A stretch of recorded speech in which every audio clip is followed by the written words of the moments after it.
Hey guys, this week in LA, we are looking at purpose in writing again. This time, instead of trying to figure out what someone else's purpose of writing is, you're going to write something with a purpose.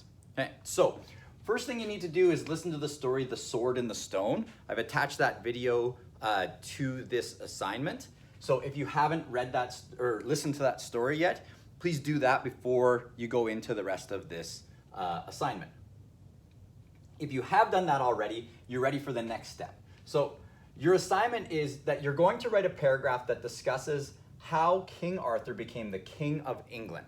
Right? So in the Sword and the Stone story, it talks about this guy that everybody called Wart, but in the end, we find out that Wart is the boy who pulls the sword out of the stone, which means he's the rightful King of England. Right?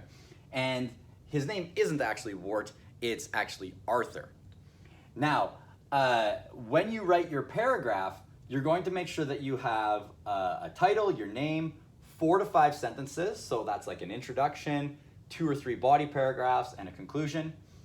And you need to show what your purpose is. Now, in your paragraph, you won't say, I'm writing this paragraph to inform you about King Arthur.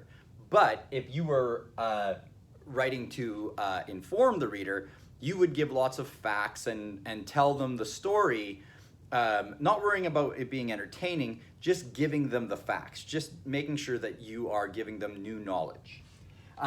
If you were writing it to entertain the reader, you wouldn't worry too much about facts. You'd more worry about making sure that your story is funny or entertaining. Right? And don't worry about it being exactly true to form.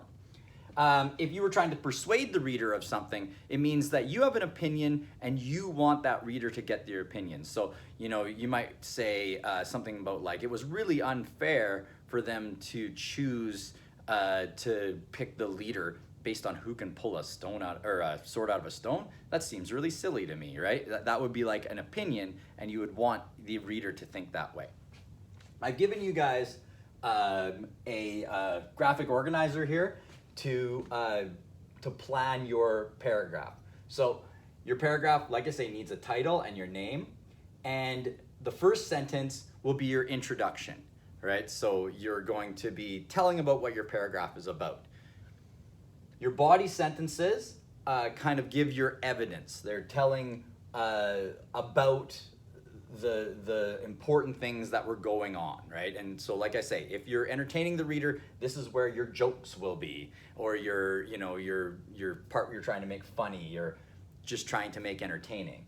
If you're informing the reader, this is where your like information would be, like your knowledge, your facts. If you're persuading the readers, this is where your arguments would be, where you're trying to get them to think a certain way. You can do up to 3 body sentences, but 2 are necessary. You'll finish with a conclusion, which basically just wraps up your paragraph, tells what your paragraph was about again.